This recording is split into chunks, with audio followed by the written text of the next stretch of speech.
Hello, everyone.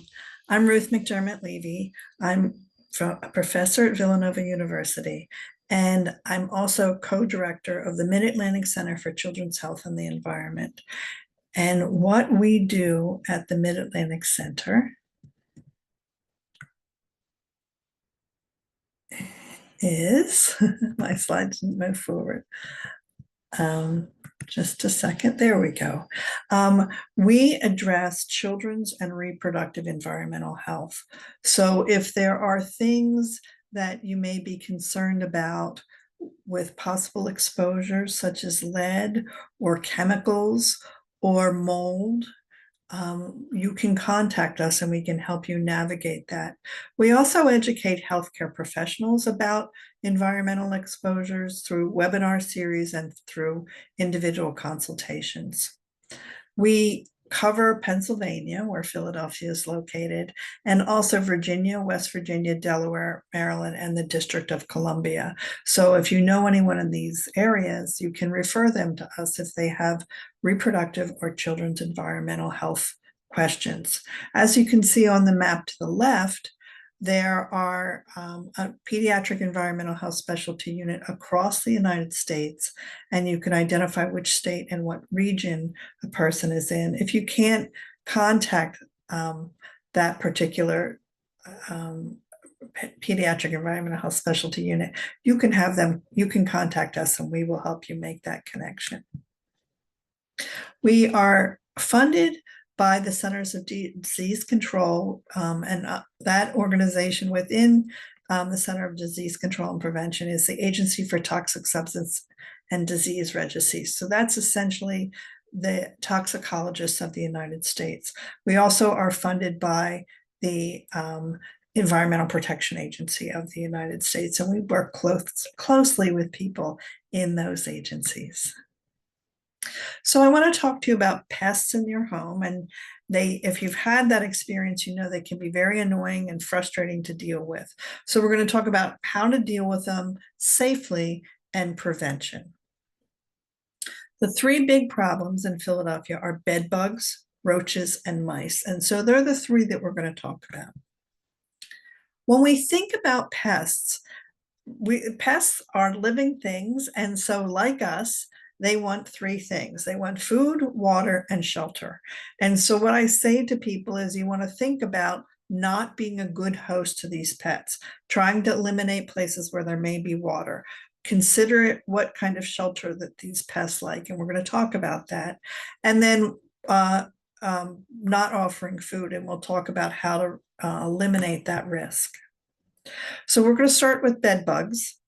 And generally they are the size of an apple seed, so they're very tiny. And as they get older and get exposed to eating blood, because that's what they do, so you'll see bite marks on people. They start out kind of flat, and then they get balloon-like and reddish brown if they've fed recently. And as I said, they feed on blood. They are just like any other bugs with the four parts of the bug and wings that they're not used to fly. And bed bugs in particular are smelly, and they have a musky, sweetish odor. So it can kind of smell like stale air that is sweet. And so that can kind of be another indication that you have a bed bug problem. And we'll look at pictures of bed bugs in this next slide. And so I'm not going to go into over here on the right, you can see the egg that is forming, the little white eggs. And then as they grow, they're tiny and white, but then they get more brownish in color. But they still are very, very small, only 5 millimeters. So again, tiny little bugs the size of an apple seed. So how do you know if you have bed bugs? Well, you can get these reddish stains on the bed sheets or mattresses that, after the bugs have fed, they can have some red from the blood. And you can also get tiny dark spots on fabric. And so that can be an indication. You also may see the welts on your skin too as an indication. Bed bugs hide around a bed. They like kind of, warm places to hide. So around a bed, inside seams of chairs and couches. So thinking about, what you bring into your house, you want to make sure that they aren't coming from a place that has bed bugs. They also, again, since they like warm places, electrical receptacles, so you can see the outlet in the picture below, and then appliances. Loose wallpaper is another place they may hide. And then also at where the ceiling and the wall meet, you may find them there too. So that can be a sign that you have bed bugs, but typically is the stains on the bed sheets that let people know it's a problem. So how do you get rid of them? Well, this is an area that requires a professional. So if you're renting your home, you need to let your landlord know that you have a bed bug problem, and that's really important. And then, as I said, you want to inspect any secondhand furniture that you would bring into your home. Sometimes you'll see a sofa or a mattress out on the street that people are giving away. Think twice before you bring that in, because again, you don't want to take someone else's problem and bring it into your home. When you do have mattresses, make sure you have protective covers over those mattresses. That's not only good for keeping bugs away, but it's also good for asthma. So, any mattress or box spring, get those plastic covers that they sell in Target or a store like that. You want to reduce any clutter in your home where the bugs may hide. And this is the same when we think about roaches that we'll get to. Vacuum your home frequently with an electric sweeper. And then also if you're using a shared laundry facility, bring your clothes to the place in a plastic bag and remove them from the dryer and place them in a plastic bag. The heat of the dryer will kill the bugs, so that's very good, but you don't want bugs hopping on your clean clothes and bringing them home. So keep them in a plastic bag as you remove them from your laundry facility. And then in multifamily homes, where there may be many people living in the building, you want to seal openings in your home so that they cannot come in through the cracks and crevices. Because again, these are very tiny little bugs that can be quite a problem. So that's a way to manage that. As I said, this requires a professional, and it does usually require chemical pesticides, which can be a risk for your home, but it's the only way to get rid of them. So only professionals should be applying these pesticides. It should not be the person who lives there. There's things known as foggers that release the pesticide into the air, and they really are, they're also called bug bombs. They are not effective. What they do is they just chase the bugs away, and then once that wears off, they come back. So again, you really need a professional that can look at the problem and determine the safest way to manage it. So when you talk to your professional, you want to ask them to use the least toxic pesticides and that is labeled specifically for bed bugs. And also make sure you're following all instructions by the professional, and have them let you know when it's safe for you to re-enter the room that's been treated. As I said, you want to avoid the spray pesticides on mattresses or box springs, because that's where people are, and that can just you're then exposed to those chemicals that can be problematic. They tend to use steam or heat to get rid of them, or bed bug, as I said, bed bug proof covers can be very helpful. In Philadelphia, we have a fabulous resource known as Penn State Integrated Pest Management. Sometimes you'll hear it referred to as IPM. Their phone number is here, and you will have access to these slides, but I will read it. It's 215-471-2200. And they can help you. They have many resources, and they can help you manage this problem and can make referrals. Again, I recommend, if you have this problem, reach out to them, because they can help you navigate it. We can also help you navigate it too. So you can also call us at the Mid-Atlantic Center for Children's Health and the Environment. The second pest that many of you, I'm sure, have experienced living in the city. It's very common, is cockroaches. And let me say, cockroaches and bed bugs and lice or any of those things is no reflection of the person. It's no reflection of your cleanliness. It is an issue within when people live close together in cities. And so we want to do the best we can to manage it. And so it's important that you talk about it and don't hide that you have this problem. So again, the same is true for cockroaches as it is for bed bugs. Do not be a good host. So we don't want to offer food, water, or shelter. So let's talk about what roaches like to eat. So they prefer food, so as opposed to the bed bugs that like people. So they like sweet and starchy foods, sometimes greasy foods and meat. And it just takes a drop of grease to feed several roaches. So it does, they're little, and so it doesn't take much food. So you really want to be very vigilant about keeping your kitchen clean and your counters clean. They also like cheese if it's moldy, and then any kind of decaying organic matter. So that can also include things like cardboard that's breaking down, paper. And so, if you have stacks of cardboard or book bindings or wallpaper, glue, even soap sometimes they'll eat, or makeup. So they are not that picky. So we don't want to engage them, and we want to keep these things covered and at a minimum. So again, you don't want to share your food. So in your kitchen, as I said, after you're done eating, you want to wipe down the countertops. You want to wash your dishes and put it away. I know sometimes we're all very tired, and I'll deal with the dishes in the morning. That is not a good idea because the roaches come out at night.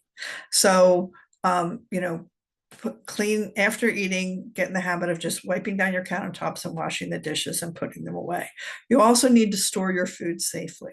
So in a covered, put your leftover food cover it and put it in your refrigerator. You can have the containers like I'm showing here for the refrigerator. Often you can also, put it in a bowl and put a dish on top of the bowl. Works as a container as well.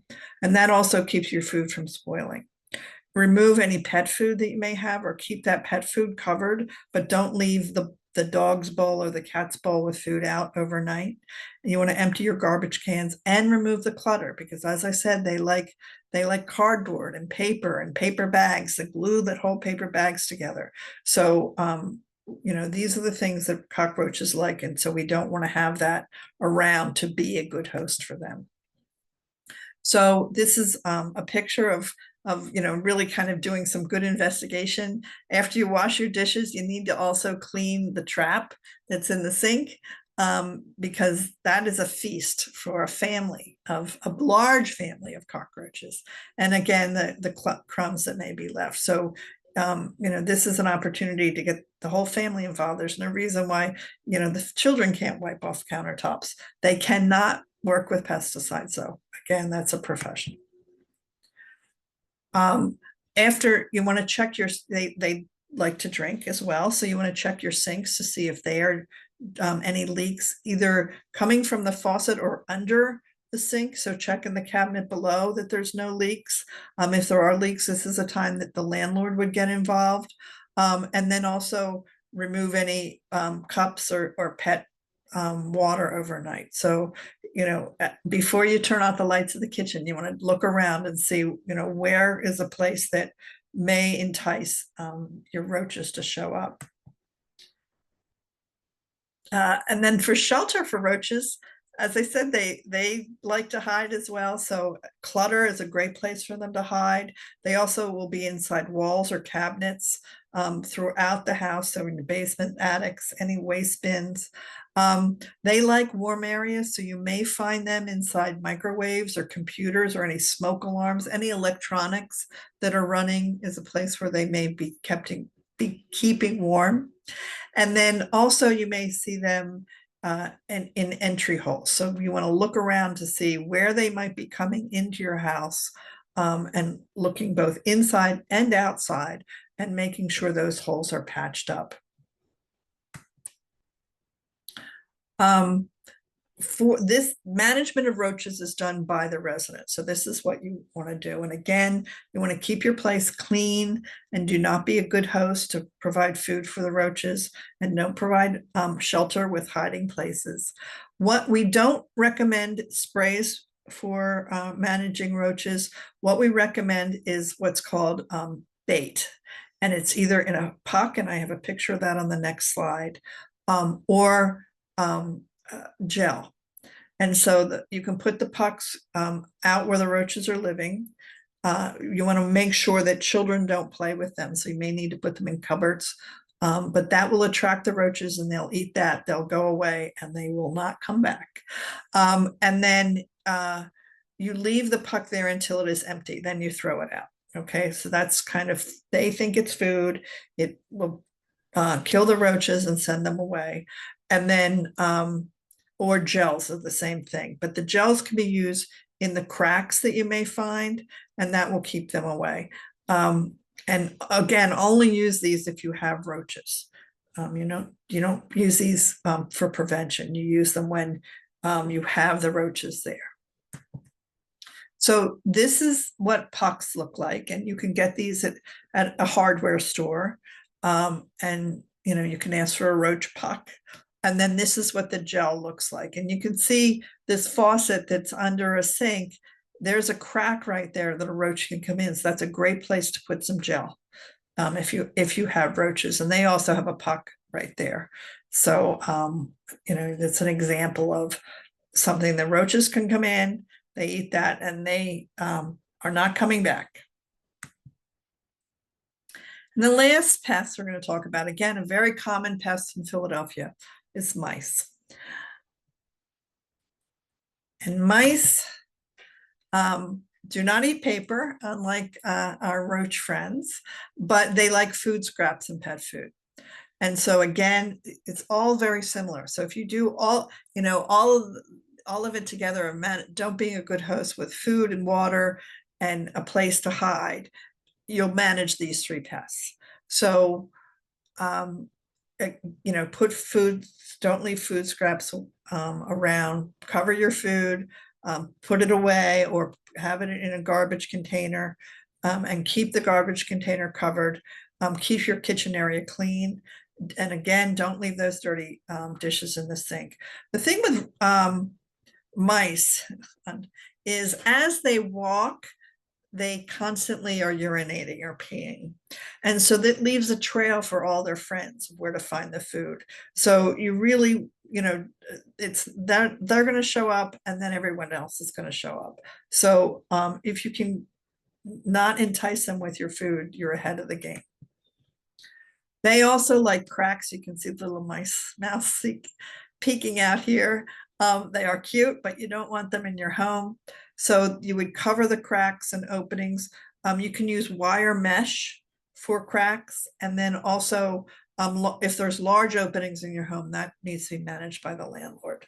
And so there are times you need to call the owner of the building if you don't own your building. This is a nice little cartoon of what mice like about your home. First of all, they can live up to 3 years, so the idea is not to let them in. They can build nests. They like soft places, so they may shred paper. They may shred a sofa, or any kind of pillow area to make for themselves. They are up at night. So, after you go to bed, they're roaming around in your kitchen and getting any scraps that are left. They do prefer food that is dry and stored in a bag, and they can nibble through the bag. So that's why you want to store either pet food or any of your food in at least a hard plastic container. You can also use glass containers. I like to use glass.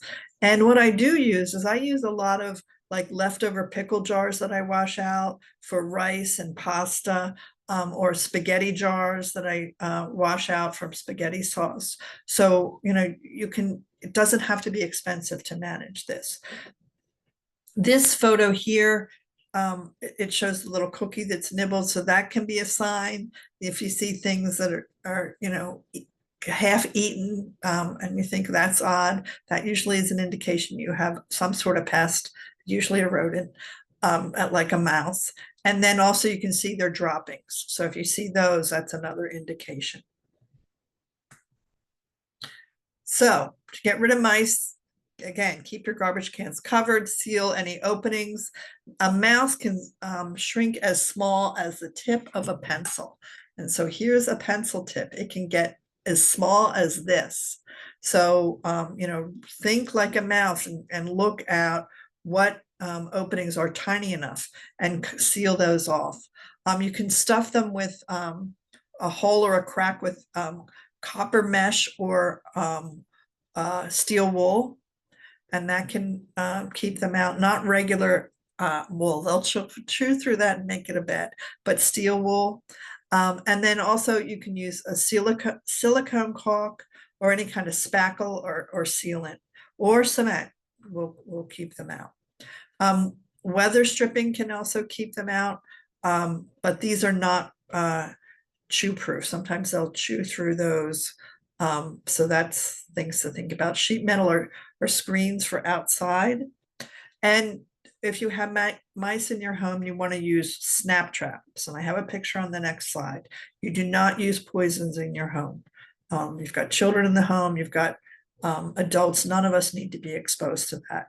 So, and it also, the snap traps does the tricking and finishes the job, really, that it will kill the mouse.